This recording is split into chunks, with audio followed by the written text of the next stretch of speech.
optic fibre network already in Madar.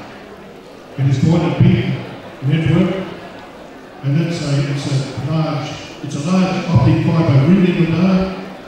We now have just completed another 7 kilometres of optic fibre cable within that ring, and I understand that this university is not far away from the actual Trans-Indonesia cable.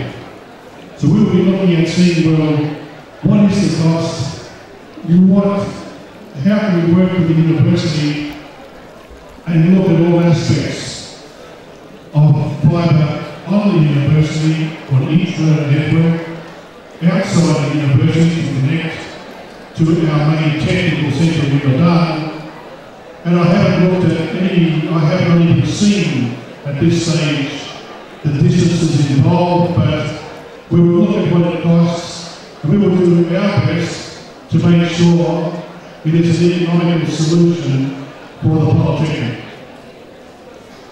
Bang Olian, menurut Pak Murray, bahwa fiber optik memang solution saat ini karena mungkin secara kapasitas fiber optik sudah memberikan kapasitas lebih besar lagi untuk kebutuhan. Maka teknologi sekarang yang fiber dari Tuho sudah sangat ekonomik, artinya memang secara pembiayaan sudah jauh lebih murah. Jadi kalau di-compare antara kapasitas dengan teknologi berkembang saat ini, menurut Pak Murray adalah sudah sangat ekonomis. Teknologi terbaru yang disebut FTTH, GPON tadi sudah mereplace cost-cost yang lama, sehingga menurut Pak Murray adalah fiber optik adalah solusi yang bersifat ekonomis dan memberikan solusi terkait kecepatan dan kapasitas. Mungkin itu Pak Aulia. Terima kasih. Nama saya Aditya Makawi. Di sini saya ingin menanyakan masalah teknologi GPON tadi, Pak. Kita kan kalau rumah itu dipakai kabel twister, aktunya 100 Mbps. Sedangkan GPON menggunakan fiber optik dengan fasilitas data yang transfer lebih besar. Apakah ke depannya ada konverternya atau alatnya diganti lagi? Oke, terima kasih. Baik, the question is about comparison with GPON and twisted pair connection. You know, twisted pair now we use only up to 100 megabits, but GPON is 500. So GPON will be replaced the twisted pair. I don't recommend the GPON solution as the best solution for this campus. And I think I gave some reasons why we don't recommend that. It makes it difficult to have good video conferencing. It has bottlenecks. All the information from the user must go up to the core switch and back again. It doesn't have any mesh network. So we don't believe that is a good solution. And the cost is about the same as a very high quality Ethernet network. But I think the next presenter is the one to discuss that in more detail. Ya, teknologi GPON sebenarnya dengan twisted pair suatu hal yang berbeda sebenarnya. GPON kalau kita lihat sebenarnya teknologi mengarah kepada switch to up, artinya to core switch. Kalau twisted pair itu umumnya digunakan kepada terminal langsung ya. Artinya teknologi twisted pair tidak akan menggantikan sebenarnya. Tetapi kalau bicara infrastruktur, hubungan switch lah dan lain-lain karena kapasitas, teknologi GPON mampu bertujuan untuk melayani kapasitas besar, terutama dengan pertumbuhan data streaming yang gede, video conferencing, data-data yang cukup besar. Yang akan dibutuhkan teknologi GPON. GPON sebenarnya lebih kepada teknologi security dan intelligent network. Jadi teknologi fiber optik kapasitas besar ditambahkan dengan intelijensi. Kalau twisted pair sebenarnya menghubungkan antara satu terminal ke yang lain dalam jaringan pendek ya. Kemudian mungkin switch to switch dengan kapasitas yang tidak terlalu besar. Jadi kalau tanya replacement sebenarnya menurut Pak Murray adalah melihat kebutuhan. Kalau kita membutuhkan kapasitas besar, membutuhkan energi besar, membutuhkan potensi besar, maka teknologi GPON akan dibutuhkan. Seperti mereka Pak. Mari tepuk tangan untuk Pak Murray. Baik, untuk sesi Pak Murray kembali sudah selesai. Luar biasa dan thank you. Dan masih kami mohon kami sedang Pak Mulai di sini, dan sekaligus di kesempatan yang berbahagia ini panitia ingin menyampaikan ucapan kasih tulus buat bapak-bapak yang kami daulat tentunya ke pentas untuk pemberian sesalamata. Yang pertama kami undang Bapak Direktur Politeknik Negeri Medan, Bapak Brahma MS, dan juga Bapak Andri dari Sisu. Baik, hadirin yang berbahagia. Ya. Dan di kesempatan yang berbahagia ini kami mohon kepada Ketua Panitia Bapak Heri Priyanto SMT dan bersama-sama dengan Ketua DPD Aplikasi Sumatera Utara Bapak Lambo Pemancar Saragi SPD STBC akan menyerahkan sesalamata kepada bapak-bapak yang kita telah di pagi hari ini di acara sini untuk Karya Internasional Cyber Campus.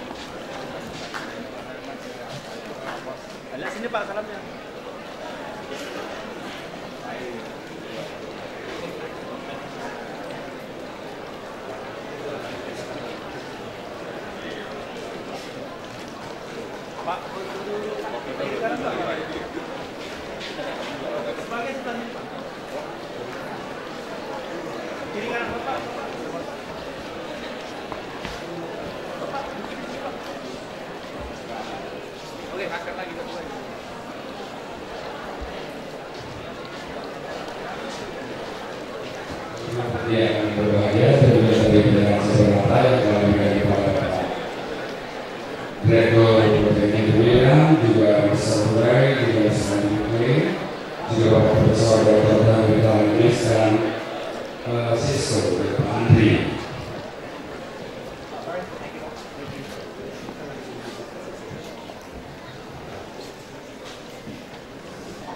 Dan kita lanjutkan kembali dengan seminar Taman Karya Internasional Cyber Campus, Fixed Mobile Network and Application Collaboration. Kita berikan untuk tangan kita semua. Jangan lebih semangat. Dan kita mohon Bapak yang satunya yang sangat luar biasa, Bapak Profesor Dr. Dami Talmis MS. Berikan aplaus buat Bapak Profesor Dr. Dami Talmis.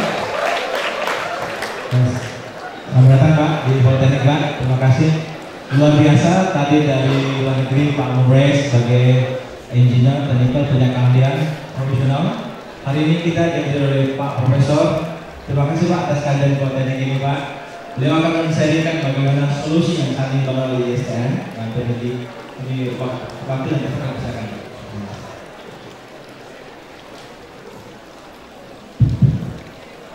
Terima kasih Pak Arman.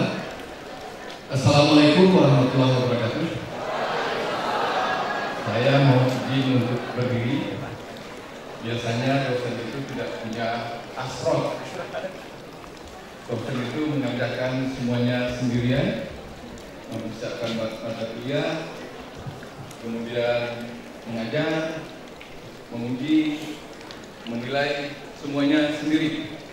Baik, pertama saya terimalah salam saya pada yang terhormat pimpinan Politeknik, para tamu undangan. Salam khusus untuk para mahasiswa. Mahasiswa adalah penduduk asli negeri yang bernama Cyber. Kalau kami ini sudah tertatih-tatih mengejar kalian, karena kami ini dilahirkan di era jangankan cyber, kalkulator pun tak ada.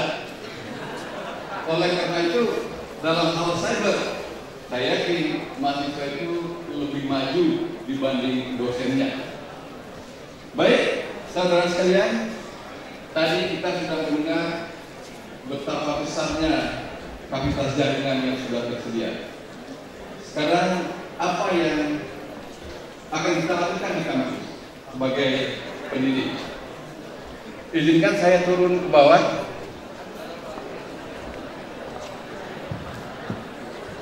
Saya akan membawakan paper seperti tertulis di situ, Instruction Revolution and Power of ICT.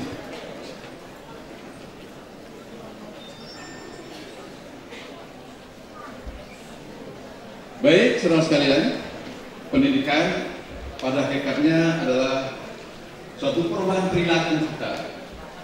Perilaku anak didik, perilaku kita sekalian dalam 3 hal. Pertama, pengetahuan, knowledge. Setiap hari kita kuliah, pengetahuan bertambah. Kemudian setelah itu apa? Skill, keterampilan. Yang ketiga adalah perubahan dalam perilaku, attitude, sikap. Itulah tujuan pendidikan sebenarnya. Kemudian mari kita lihat perubahan perilaku itu melalui apa?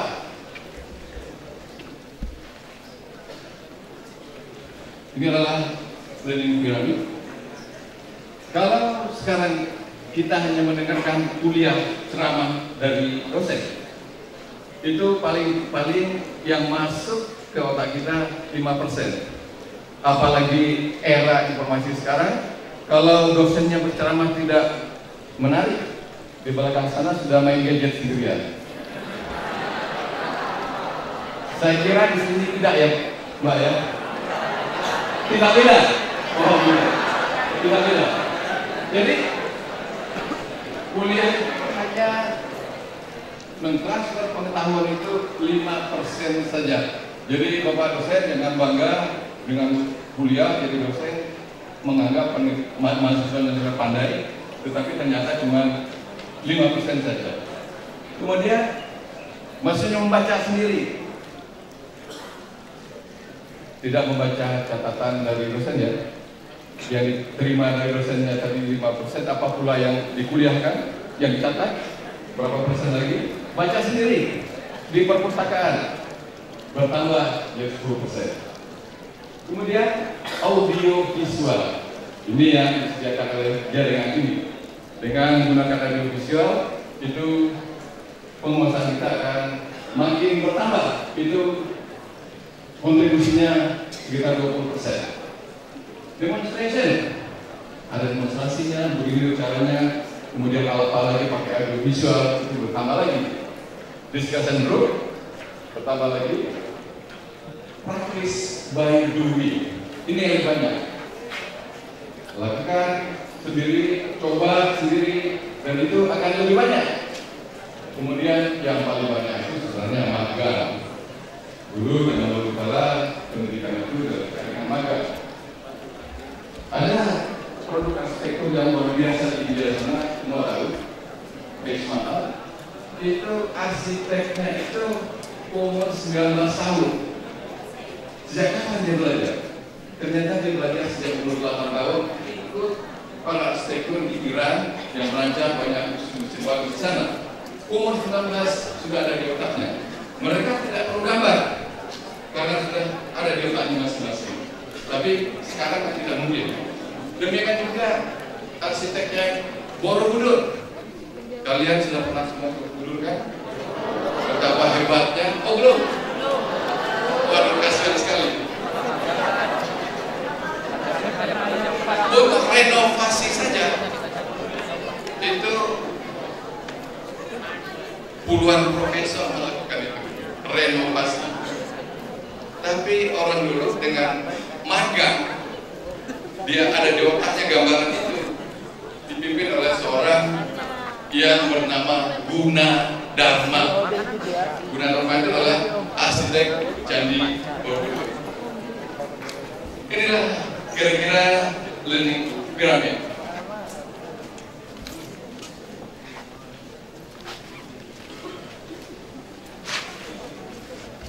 Ini yang tadi bagaimana penggunaan jaringan pada pendidikan kan?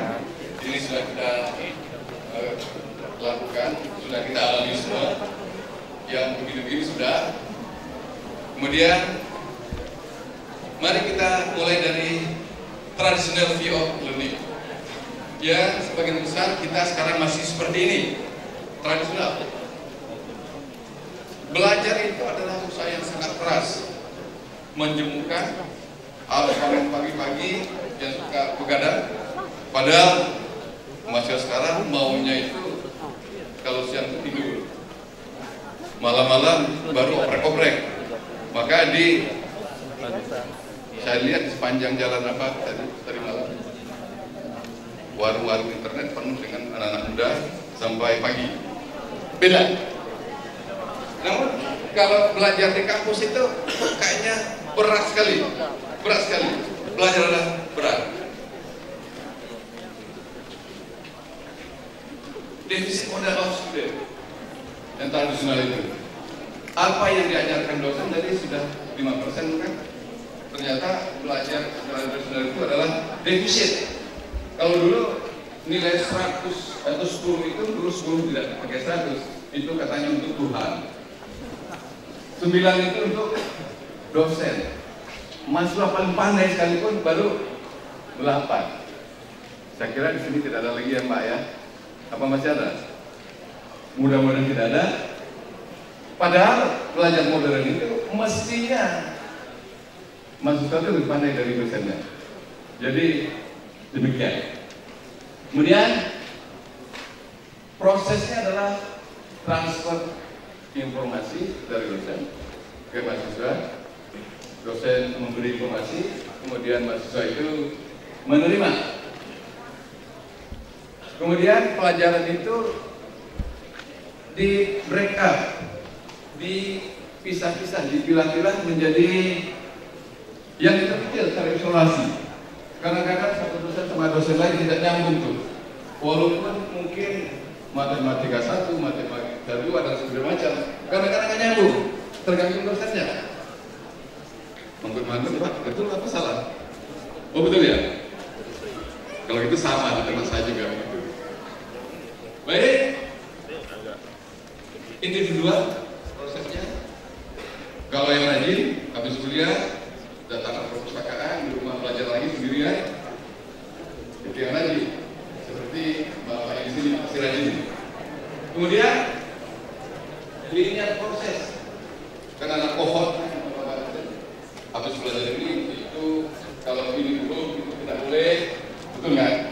Betul ya? Baik. Itu yang translate. Bagaimana pandangan belajar itu harus kita ubah. Sebenarnya belajar itu adalah suatu proses yang alamiah, bukan terpaksa. Jangankan kita manusia, binatang pun belajar, tumbuh-tumbuhan pun belajar itu. Jadi kalau ada bapak-bapak, ibu-ibu yang punya mangga di rumah tidak berbuah, tidak kunjung berbuah, itu katanya mesti di apa namanya? Digolok itu. Apa artinya? Dia belajar, sebentar lagi jangan-jangan dia mati nih. Dia perlu penerus. Oleh karena itu dia berbuah, itu reproduksi. Jadi kira-kira gitu, dia belajar itu. Apalagi hewan. Hanya saja hewan itu pengetahuannya tidak terakumulasi, tidak bertambah lama, bertambah banyak. Kalau manusia itu kan bertambah lama, bertambah banyak, bertambah banyak, bertambah banyak. Bedanya adalah pengetahuan manusia itu akumulasi. Baik, langsung. Kemudian learning itu social proses. Jadi tidak ada yang tidak menyenangkan seharusnya. Kita di kampus ini adalah kesempatan untuk bersahabat, ya, membangun networking, pacaran. Ada nggak yang sedikit ya? Jangan abaikan kesempatan ini, tidak akan terulang kembali. Oh saya yang baru tidak kok, maksudnya tidak beda tadi itu. Ya. Kemudian yang modern itu adalah prosesnya aktif. Tidak menunggu dari dosen saja. Sumber pengetahuan itu bukan hanya dosen. Anda jangan mengandalkan ya 5% tadi. Kemudian modelnya adalah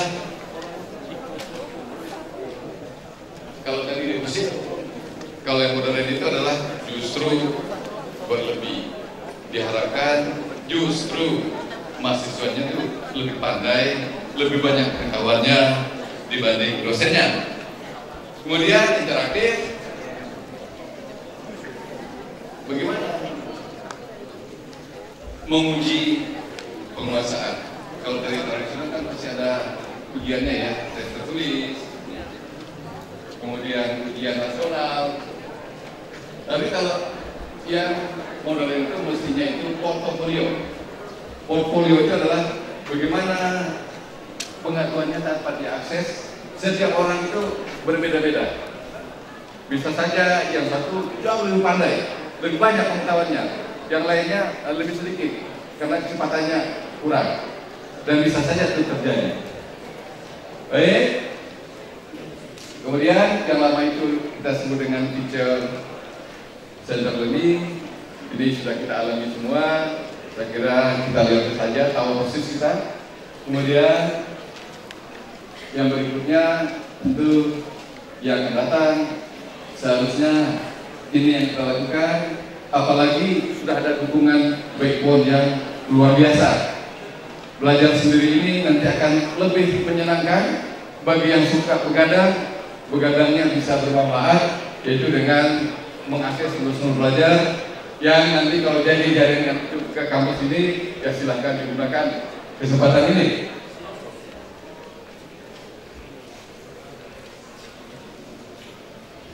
Tentu yang tadi itu kan menggunakan jejaring ini, kita sebut saja e-learning. Kalau tadi adalah lebih jauh lagi cyber campus. Tentu metode instruksinya berbeda, desain pendidikannya berbeda, desain instruksinya berbeda, ada administraturnya berbeda.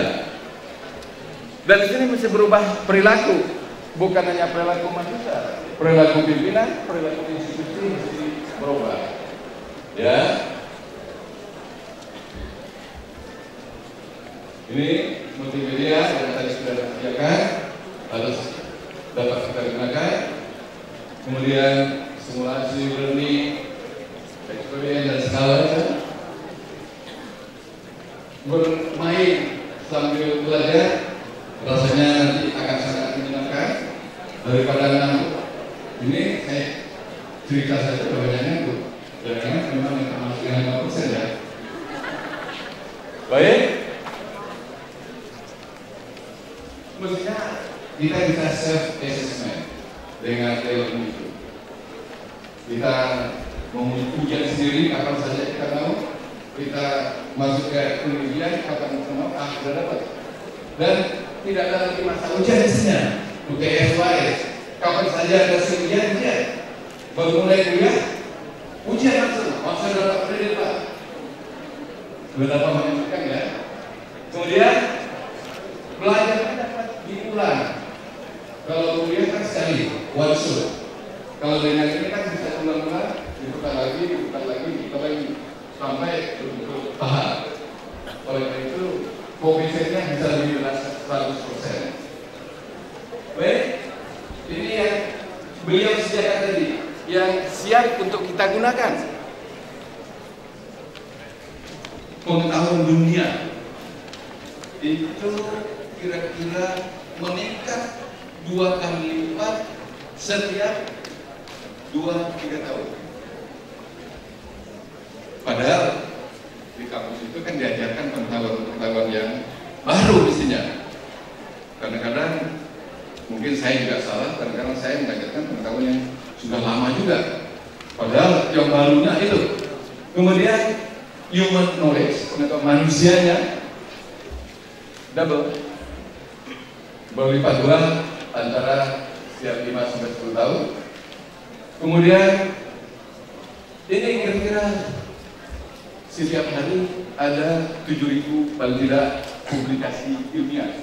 Padahal kita di kampus itu memang membutuhkan publikasi yang terbaru.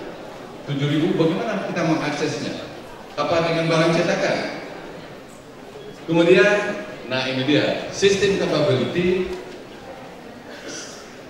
1,5 sampai 2 kali dalam double setiap 1,5 sampai 2 tahun.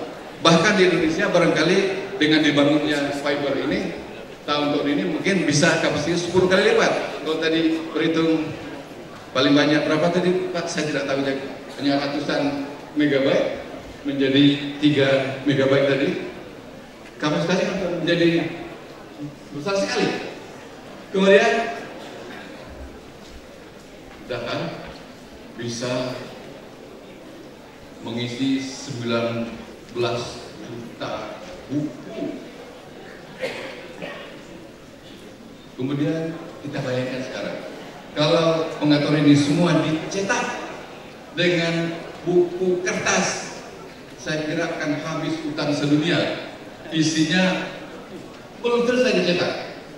Kenapa habis utang sedunia? Karena kertas itu juga dari kayu gitu ya. Tentang internet kan sangat bagus sekali untuk diterapkan di tempat pendidikan, bukan hanya di kampus tapi mungkin juga barangkali dalam hal ini adalah sekolah-sekolah.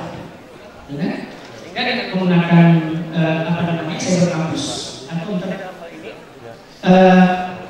perkembangan pendidikan terutama siswa itu kan lebih tinggi lagi. Nah, tapi bagaimana pandangan Bapak dengan kurikulum tahun 2013 yang sekarang ini, di mana pada kurikulum ini kita melihat bahwa mata kuliah yang berhubungan dengan bukan mata kuliah tetapi mata pelajaran IT di sekolah-sekolah justru dihilangkan. Sementara tadi pada apa yang baru kita sampaikan pada saat ini sangat mendukung sekali bagaimana pembelajaran itu menggunakan teknologi. Beberapa hari yang lalu saya pernah mengikuti perkembangannya di YouTube ketika ada wawancara salah satu televisi swasta, salah seorang narasumber mengatakan begini, anak saya umur 5 tahun sudah bisa mendownload, ya kan? Jadi mata kuliah atau mata pelajaran IT di sekolah-sekolah SMP dan SMA tidak perlu lagi. Nah, bagaimana kalau kita kasih sebuah asumsi yang sama begini Pak? Kenapa mata pelajaran bahasa Indonesia tidak dihapuskan saja? Ya kan? Kenapa? Karena umur 5 tahun juga anak-anak sudah bicara berbahasa Indonesia. Kan begitu? Itu adalah asumsi dari saya. Nah, bagaimana pandangan Bapak tentang barang yang seperti ini? Terima kasih. Baik, terima kasih. Pertanyaan luar biasa. Anak kecil 5 tahun sudah bisa mendownload itu Pak ya. Tapi sebentar Pak Ekeman, Pak Rahman dari Pak Rahman boleh tepuk tangan buat Tri. Ya. Tri sangat mengapresiasi kegiatan ini. Bagi Anda yang setia dan tetap mengapresiasi kegiatan ini mendapatkan total cuma-cuma dari Tri ya Pak, 5 miliar rupiah. Jangan kemana-mana, ini satu dulu contohnya buat Bapak nih. Ya, ini hadiah dari Tri. Ya, terima kasih. Pertanyaan Anda luar biasa soalnya. Ya. Silakan Pak Rahman dilanjutkan.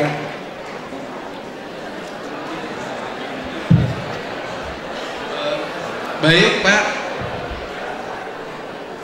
kalau sederhananya muridnya lebih mahal dari gurunya. Jadi buat apa lagi mata kuliah itu? Jadi karena anak-anak sekarang baru lahir sudah ekspos terhadap teknologi itu. Ya mohon maaf, di Jakarta kami sudah menikmati yang fiber optik itu sampai ke rumah bisa nonton TV, kemudian bisa internet, bisa pasang wifi, kemudian setiap orang bisa mengakses di rumah. Mungkin kalau nggak di ini tetangga juga bisa. Jadi anak-anak baru belajar ngomong, dia udah main gadget dan gurunya tidak bisa. Sekarang buat apa lagi? Dan itu sudah menjadi seperti bahasa ya. Jadi bahasa tinggal bagaimana nanti mengarahkannya. Jadi saya kira memang itulah yang saya katakan tadi. Anda sekalian adalah generasi cyber, apalagi anak-anak Anda kelak itu adalah putra mahkotanya cyber. Jadi kalau kami ini yang tua-tua, kalau saya pasti mengejar. Jadi alhamdulillah masih bisa itu. Ada di antara teman-teman saya, angkatan saya, malah internet pun tak bisa. Itu dosen, bisa dibayangkan. Kira-kira gitu. Jadi saya kira itu bukan mengalihkan pendapat saya, tapi justru memperkuat Anda sekarang adalah generasi cyber. Itu saya. Mungkin ada yang belum terjawab. Sesuatu membutuhkan lagi juga kan yang saya di sini adalah Bapak sebagai seorang pembawa materi itu makalah. Jadi mungkin tidak ada hubungannya dengan perencanaan kurikulum seperti itu. Tapi yang mau saya tanyakan, bagaimana pendapat Bapak tentang itu? Sementara tadi kan kita mengharapkan agar teknologi informasi ini terutama internet kan bisa ada di semua kalangan, sehingga negara Indonesia khususnya tidak hanya di Jakarta sana jadi banyak informasi, gitu kan? Nah, sementara justru menggunakan mata kuliah teknik di dalam sosial mata kuliah.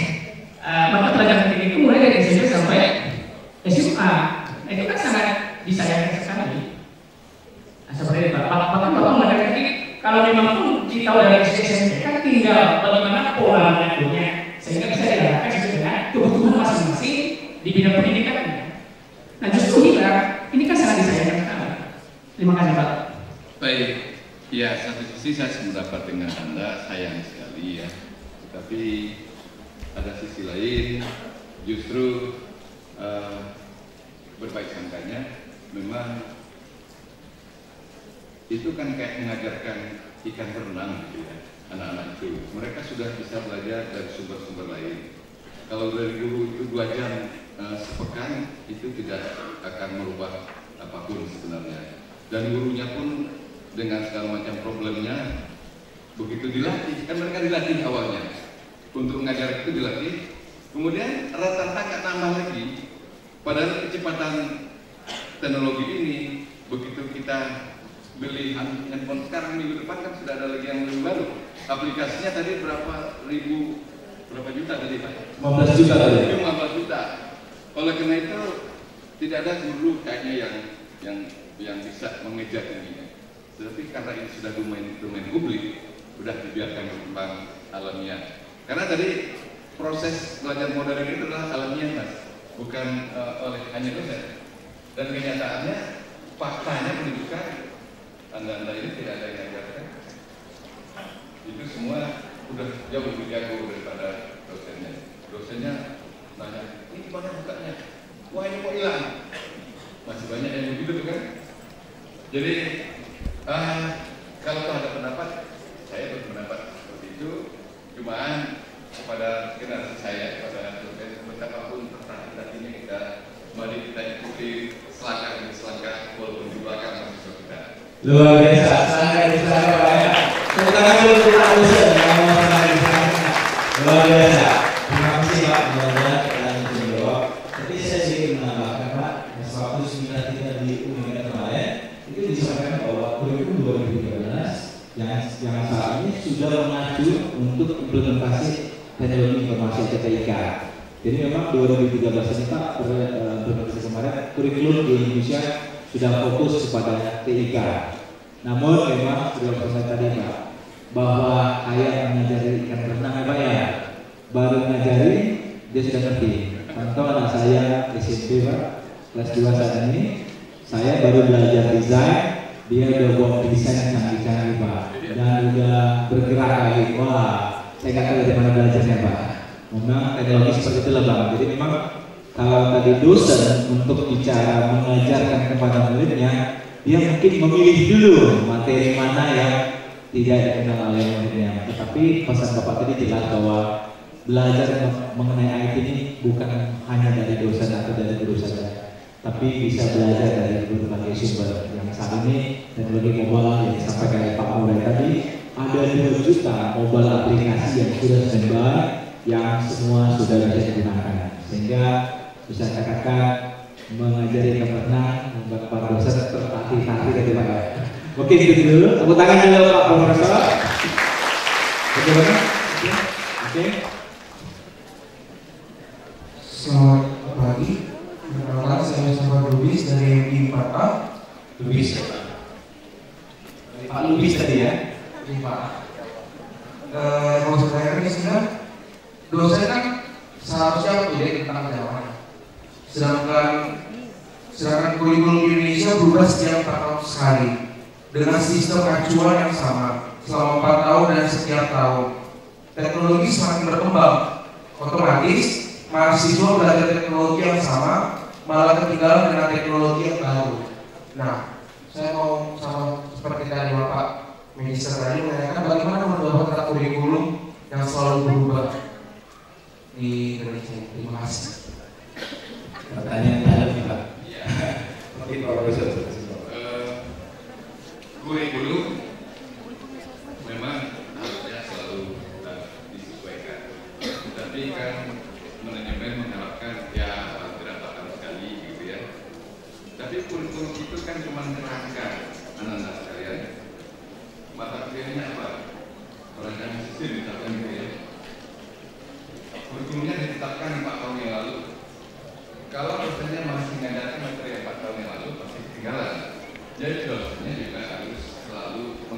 sendiri. Dan itulah gunanya nanti pembelajaran modern. Perpustakaan kita tidak lagi mengandalkan perpustakaan dengan buku tertulis. Kalau buku tertulis, buku tahun yang lalu masih situ. Apalagi teknologi informasi ini setiap saat berubah. Oleh karena itu yang cocok untuk pembelajaran modern itu adalah digital library yang setiap saat bisa diupdate. Setiap saat bisa diupdate, kita cari, kita share, kita akan share yang terbaru. Tentunya dosennya juga harus berubah dengan seperti itu. Tapi yang pasti sampai kapanpun nanti kalau kurikulum itu tetap ada sebabnya.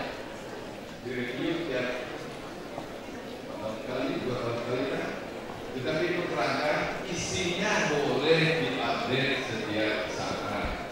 Makanya akan sangat menarik kalau dosennya juga sama-sama hijrah ke era saya kira itu. Mencoba ya, bahwa perubahan memang harus ada beberapa dan sebagainya ya. Tetapi teknologi itu sebetulnya artinya kita semua harus aktif dan adaptif ya. Pesan Pak Profesor tadi menarik mengenai yang namanya digital library. Memang sudah banyak kampus Pak saat ini sudah mengembangkan digital library. Seperti Pak Wali juga saat ini sedang mengembangkan digital library yang mungkin membantu para mahasiswa ke depannya. Oke, itu saja dari sini. Masuk ke sesi berikut atau saya ada yang mau bertanya? Bapak kita, kalau Bapak kita harus langsung dilayani. Nanti gawat kita semua. Baik, mohon Pak kalau bisa sebenarnya yang bertanya itu dikasih tahu ya dari nama beliau, lahir atau hari ulang tahun Pak, langsung Tarano Sudoyo untuk hari ya. Silakan Pak, silakan. Terima kasih atas kesempatannya. Kami dari SMK Kritika Informatika. Mohon maaf kalau tadi semua kampus, tapi kami dari Sekolah Kejuruan Profesional. Dan terima kasih pada Bapak dan Ibu sudah mengundang kami kembali. Kami sudah MOU dengan BPK.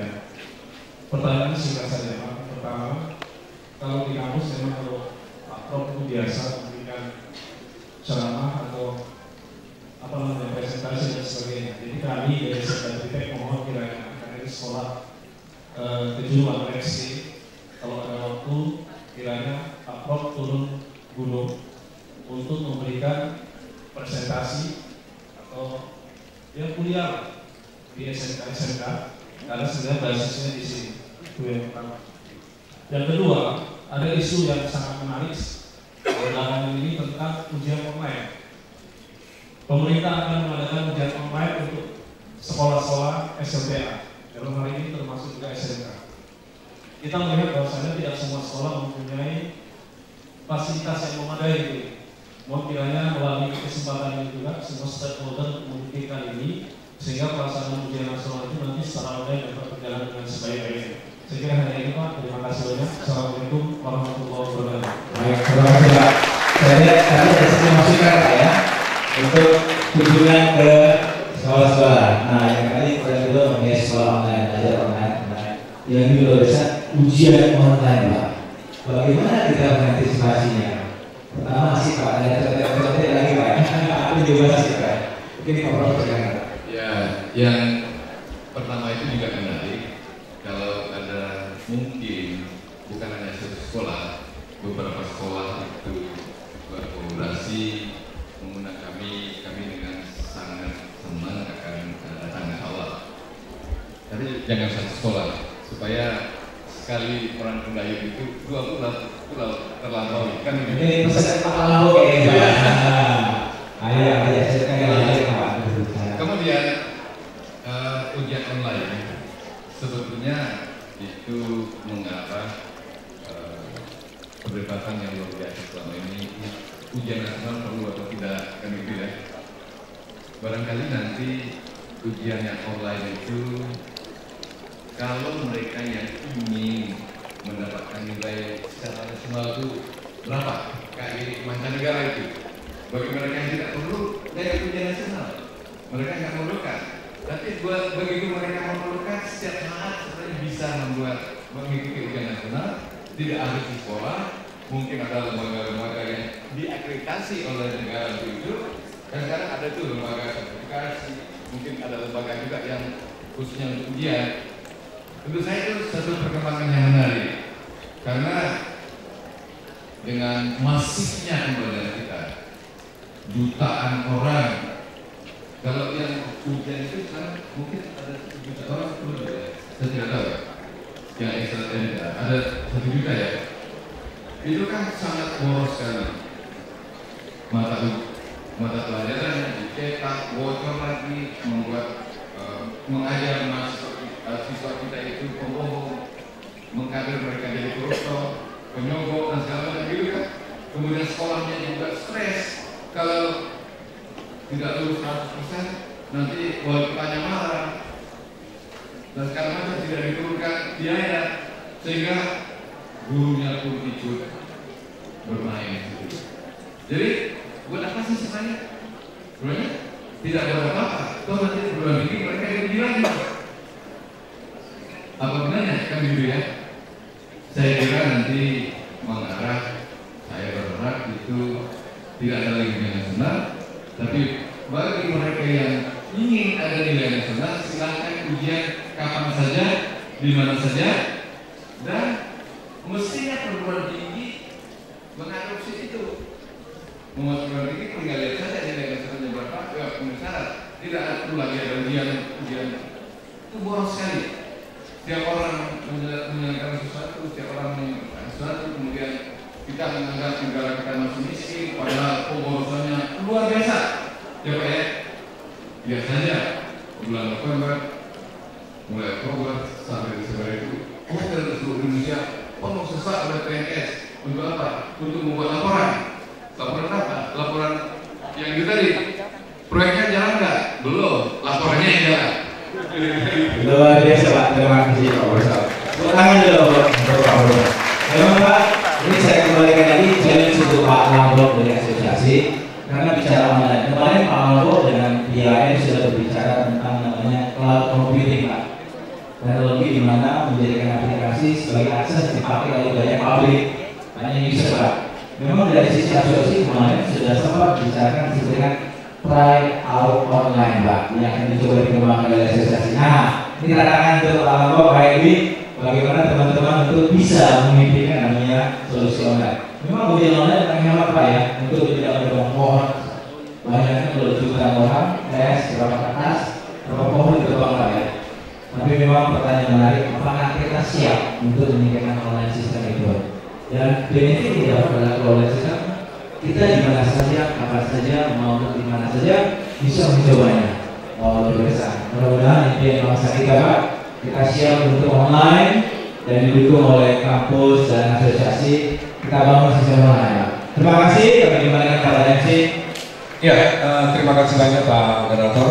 Kami mau berhenti dulu Pak sebentar buat dari SMK tadi Pak ya. SMK Teknik Pak. Oke, ada mahasiswanya di sini Pak? Ada, di belakang ada. Boleh berdiri siswanya? Siswa SMK Tripek. Wow, ada 2.000 orang di belakang, bukan Pak. Dan Bapak berhak memilih kan ya? Ada bulu atas yang tinggi. Di sini ada model dari Tri dan kebetulan itu harganya ini dong yang keren Pak. 1. Baik, dan ini persembahan dari Tri yang kebetulan moderator adalah salah satu apa ya? Bukan beliau yang moderatornya di Tri apa tuh? Manajernya, untuk Bapak Allah. Ya baik. Bapak Prof, terima kasih banyak dan terima kasih Pak Profesor. Tepuk tangan untuk Pak Profesor.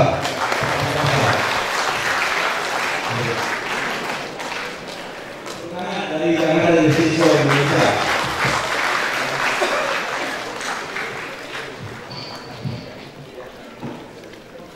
Baik, kami persilakan kalau Pak dari siswa Indonesia bicara siswa lebih Pak ya. Baik, mari. Baik, terima kasih. Assalamualaikum warahmatullahi wabarakatuh. Selamat pagi, salam sejahtera bagi kita semua. Yang terhormat pimpinan Politeknik Negeri Medan, yang terhormat rekan-rekan aplikasi Sumatera Utara, yang terhormat para tamu undangan, dan juga yang terhormat para teman-teman pembicara hari ini. Hari ini saya mewakili Cisco dari Cisco Networking Academy. Adri terutama. Kami dari Cisco sangat berkomitmen terhadap dunia pendidikan.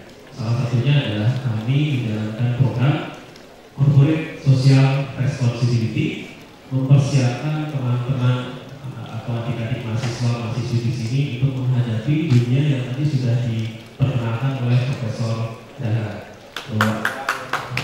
bahwa kita harus siap untuk menghadapi dunia yang ternyata cukup berbeda dengan masa kita pada saat kami belajar, dan sekarang adik-adik akan menghadapi masa yang berbeda dan kami akan bantu mempersiapkannya.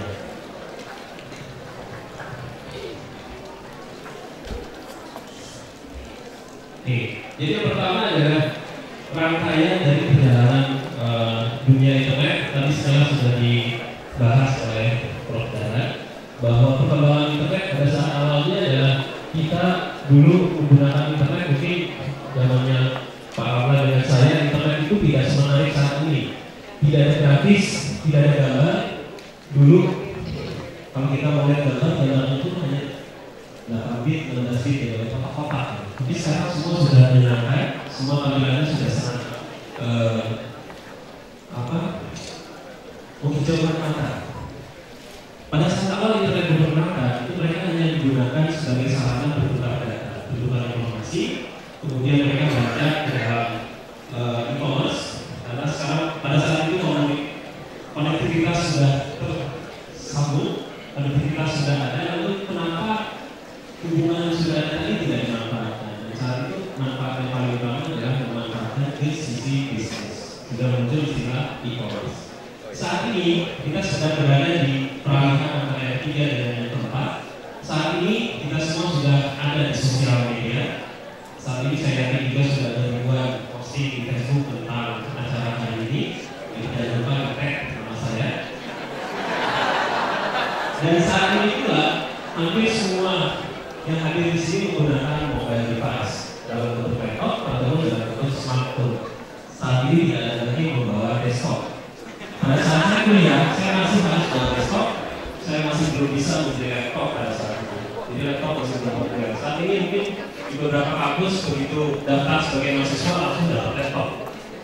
Dan sekarang kita sedang berpindah ke era yang baru, namanya adalah era immersive digital life. Artinya adalah intelligence akan ada di mana saja.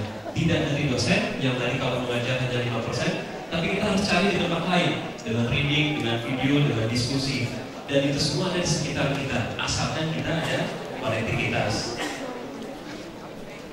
Nah, ini gambaran dari misi Cisco. Bahwa Cisco sekarang sedang menghubungkan cara kita bermain. Saya dulu masih sering main ayunan, sekarang mungkin cari ayunan susah. Sekarang anak-anak saya tidak main ayunan, tapi mainannya adalah swiper di iPad. Dulu saya belum kenal iPad, tapi anak-anak sekarang sudah kenal iPad. Maaf. Kemudian juga ada aplikasi di dunia pendidikan. Jadi sekarang aplikasi pendidikan sudah mulai berjalan dan saya akan ambil yang paling kanan bawah. Bayangkan kalau saya sedang berjalan sendiri, naik sepeda gitu ya. Di Sumatera, di dalam mana ada trek sepeda bagus, naik sepeda dan ternyata saya nggak punya teman, saya jalan sendirian. Dan ternyata saya kecelakaan, jatuh di jurang, nggak ada yang menemukan saya dan tidak ada yang merasa kehilangan saya. Akhirnya saya tidak lama. Tapi bayangkan kalau pada saat saya jatuh, helm saya deteksi bahwa saya jatuh. Helm saya kemudian berinteraksi dengan handphone yang kemudian menghubungi nomor tertentu, nomor emergency tertentu, rumah sakit terdekat, menghubungi nomor darurat yang ada di nomor telepon tadi, terhubungkan, kemudian situasi saya juga dilaporkan, apakah saya geger otak, apakah saya mengalami tekanan darah yang berubah, tekanan darah yang tinggi, ataukah tekanan darah terlalu rendah, dilaporkan langsung ke pusat bantuan pertama pada kecelakaan P3K. Bayangkan hal itu terjadi. Dan apakah itu sudah mimpi? Saya belum nyalakan volumenya.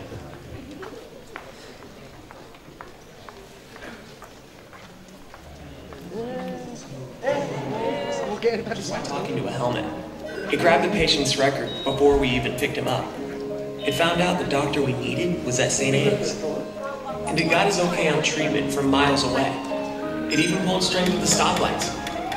My ambulance talks with smoke alarms, pilots, stadiums, but of course, it's a good listener too. Today, Cisco is connecting the Internet of Everything, so everything works like never before. Jadi sekarang semua sudah terhubung ke internet dan itu semua sudah bukan mimpi. Tinggal bagaimana adik-adik yang di sini mau jadi pengguna atau mau jadi penemu. Kalau mau jadi penemu nanti kita lihat caranya.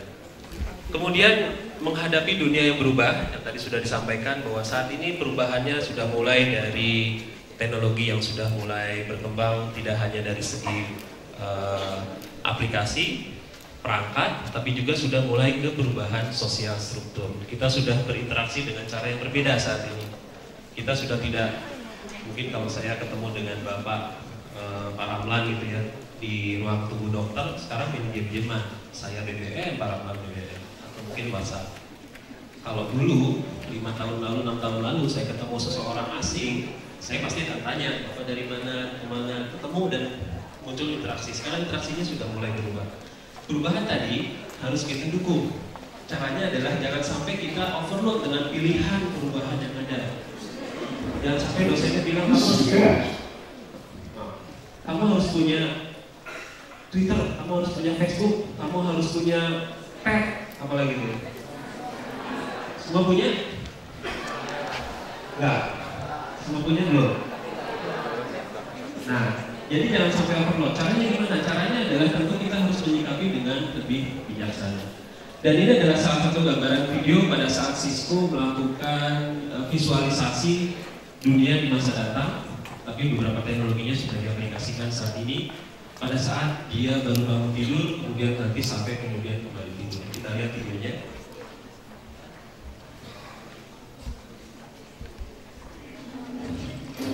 This is the cat that drank the milk. The leathered dog that jumped on the horn and brewed the coffee. That woke the man who was late for work.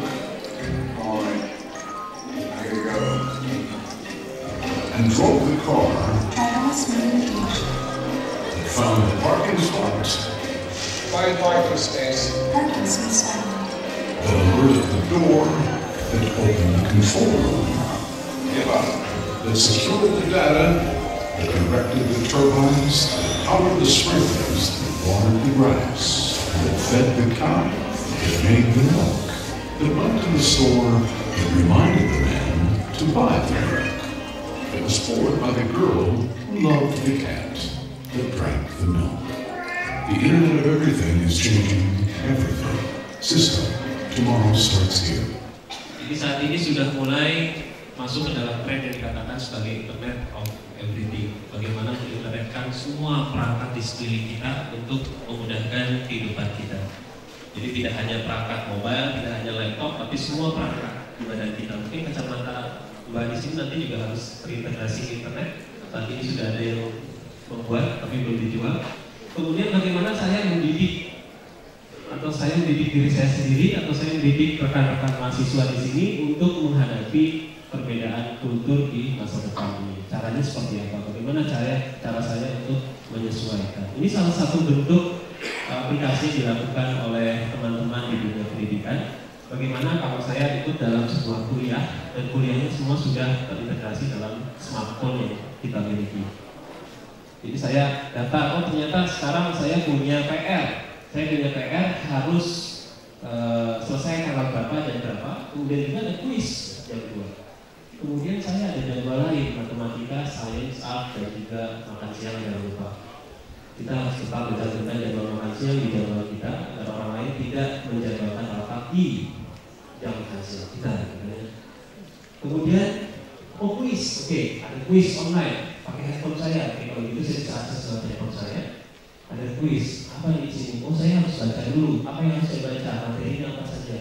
Oh ternyata saya harus baca dari link di Wikipedia ini, di Google ini, atau dari universitas ini. Ada dokumentasi jurnal yang disediakan oleh sang dosen. Lalu kemudian ternyata dosen juga membuat aplikasi dalam bentuk YouTube, bagaimana tutorialnya, mengkonfigurasi dan sebagainya. Oh ada linknya. Lalu saya juga ingin melakukan, oh ada simulasinya, kita juga bisa lakukan, kita klik di sini. Dan ternyata ada informasi, Saya tadi sudah mau berangkat ke kampus, ada informasi, oh busnya sudah mulai datang nih. Saya harus datang jam 8.15, karena jam 8.15 menit lagi akan hadir bus yang akan membawa kita. Kemudian mulailah di dalam sebuah ruangan, oh ternyata saya nggak ngerti nih. Dia tulis komennya dan dibaca oleh gurunya, oleh dosennya. Dosennya bilang, oh kalau nggak ngerti silahkan baca lebih jauh tentang ini, atau silahkan lihat video tentang ini. Dia bisa komentar langsung di dalam kelas tersebut. Dan kemudian pada saat dibaca atau tidak, si dosen bisa tahu apakah komen saya dibaca oleh siswanya atau tidak. Ada 100 siswa, oh hanya 50 yang baca, 50 tidak baca, dan bisa lihat efektivitas dari penggunaan aplikasinya seperti apa. Apakah mungkin hanya karena masalah kebudayaan atau kebiasaan. Lalu kemudian kita lakukan kuisnya. Oke, kuis. Dan setelah saya lakukan kuis, saya bisa mendapatkan feedback langsung yang ternyata hampir dari 10 pertanyaan nomor 3 salah semua. Nomor 3 tentang apa ya? Kita tinggal klik, kemudian oh ini ternyata tentang TCP/IP layer 3. Oh, kalau layer 3 berarti harus baca di mana, lihat YouTube-nya apa, kemudian lakukan apa. Seperti itu. Jadi langsung terdeteksi. Oke, jadi bisa dilihat, oh kemudian saya juga minta siswanya untuk melakukan feedback gaya mengajar saya seperti apa, materi saya seperti apa, dan apakah perlu diperbaiki. Jadi ada input, ada feedback langsung, dan si siswa, si guru bisa langsung mendeteksi, oh saya dapat rating 9,2, artinya mulai cukup bagus dan bisa dilanjutkan format yang sekarang sedang dilakukan. Kalau jelek ya nanti ditanya jeleknya di mana, minta masukan dari siswanya secara online, secara mobile. Nah, aplikasi-aplikasi di sini ini sudah tidak mimpi lagi, nanti sudah diimplementasikan. Ada online distance learning, jadi kita bisa belajar jarak jauh. Dosennya tidak ada di sini, dosennya ada di Jakarta, muridnya bisa ada di sini dan bisa hadir seolah-olah kita berinteraksi langsung dengan mereka. Tadi ada gambaran di slide sebelumnya yang ruangannya ada layar besar-besar, kemudian ada siswa yang tidak dalam bentuk kelas seperti ini, tapi dalam bentuk diskusi, mejanya bundar. Jadi seolah-olah mengelilingi si dosen, dan dosen juga seolah-olah melihat siswanya ada di mana-mana. Jadi secara fisik tidak dalam satu ruangan, tapi secara psikologis kita berada dalam satu sesi yang sama. Kemudian kita sebut tidak dalam waktu yang sama, tidak dalam waktu dan tempat yang sama tadi kita sebut sebagai flip classroom. Kenapa flip? Karena kita bisa mainkan tidak hanya dalam waktu itu, tapi juga di waktu yang akan datang. Kita bisa record dan kita bisa playback. Jadi dosennya mungkin merekam pada hari ini, kemudian nanti akan ditonton oleh siswanya di minggu depan. Dan itu bisa dilakukan. Dan interaksi masih tetap bisa dilakukan karena si dosen masih bisa memantau sesi tadi. Dosen bisa melihat apakah ada pertanyaan, dosen bisa melihat apakah ada yang ingin diperjelas, apakah ada yang ingin dipertanyakan dari siswa. Kemudian juga ada mobile, jadi sudah tidak harus di kelas lagi, tidak ada ruangan yang sama tadi, tapi juga bisa lewat smartphone, laptop, ataupun mobile aplikasi. Mobile application, collaboration. Yang tadi Pak Profesor sudah sampaikan collaboration-nya. Tadi Pak Profesor sudah bicara dengan teknologi mobile dan fixed network-nya. Kemudian Pak Abri bicara di application-nya. Pertanyaan kami saya Pak, pertanyaan ya Pak, apakah mungkin Pak kami di Indonesia ini ada infrastruktur di Indonesia? Apakah mungkin kita ini bisa menikmati teknologi dengan baik? Nah, mudah-mudahan kami mengharapkan ya Pak dari Cisco melalui ini Pak bisa kerjasama ya, saya pakai kerjasama ya. Mudah-mudahan dengan program Bapak nanti bisa kerjasama dengan kampus-kampus karena sesi setelah ini Pak. Kami akan mengajak sebuah meeting khusus di mana perwakilan dari masing-masing kampus akan pilih di bawah. Mereka akan mengajak bagaimana kolaborasinya antara IAIN, mahasiswa itu, sama dari Pak Profesor seperti apa kita mengkolaborasikan teknologi ini diimplementasikan. Kita buat meeting di bawah ya, mimpi kami adalah Bapak bisa menjadikan Sumatera Utara sebagai contoh di Indonesia. Luar biasa. Baik, kesempatan pertama kami juga pada Bapak Ibu saya terakhir yang sudah tercengang tadi saya belum besar ya benar yang terjadi. Silakan bertanya. Silakan. Iya. Silakan yang wajib keluar aja di depannya. Sebutkan namanya dan pelan-pelan deh. Nama saya Arifin Sofi, saya dari Teknologi Pak. Saya ingin bertanya, tadi kan ini udah mutar video yang mengajarkan manusia dengan teknologi yang canggih. Kita tahu zaman sekarang, anak muda zaman sekarang aja dari Polmek sampai Numpang sih kayak gara-gara mengajarkan teknologi. Sementara untuk tubuh manusia, kalau selalu mengajarkan teknologi, kalau mereka tidak bergerak pasti mereka penyakit. Jadi saya bertanya kepada abang, tanggapannya kalau seandainya semua manusia nanti bisa mengajarkan teknologi, gimana cara mengatasinya kalau manusia itu semakin malas dan tidak melakukan apapun karena itu saya sendiri. Terima kasih. Terima kasih. Luar biasa. Smoking Pak ya. Pertanyaan jelas. Lalu beberapa saya mau. Iya. Itu pertanyaan jelas. Ini lawan pakai Pak. Jelas Pak. Tegas. Itu bukan marah Pak. Ini bertanya Pak.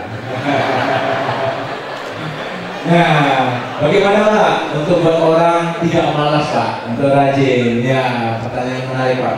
Kalau saya pribadi lihat canggih begitu, wah, saya di mana saja bisa belajar nih Pak. Saya akan sangat senang. Wow, silakan Pak Patri. Oke, baik. Perkembangan teknologi tadi mungkin belum sepenuhnya telah masuk di Indonesia. Dan sekarang pertanyaannya adalah apakah kita mau menjadi penonton nanti pada saat teknologi tadi diimplementasikan, ataukah kita menjadi penemu? Kalau menjadi penonton ya silakan jadi tetap panas. Tapi kalau menjadi penemu, kita manfaatkan teknologi yang ada. Internet tadi kemarin saya ke bandara, di bandara internet wifi-nya free, kencang lagi.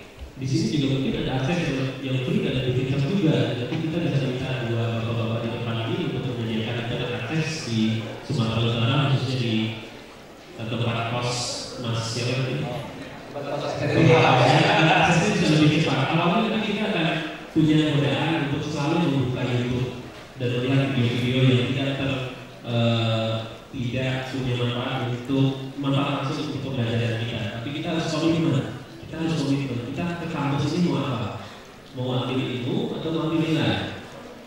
Nah dari sana kita akhirnya akan punya komitmen untuk terus berkembang, untuk terus belajar dan memanfaatkan teknologi yang ada. Karena teknologi memang dua mata pisau, selalu dua mata pisau. Bisa untuk kebaikan, bisa untuk keburukan. Itu kembali keadaan ilmu tetap panas atau menjadi anti panas. Saya kira kita masuk yang ke mahasiswa rajin gitu ya. Dan nanti mau jadi penemu atau penemu jadi mau jadi penemu atau penemu nih? Yang pasti mau jadi penemu ya Pak. Orang yang luar biasa langsung dipresentasikan ya Pak. Ya kami pertanyaan kasih pertanyaan kedua sekarang ya Pak dosen di depan ini.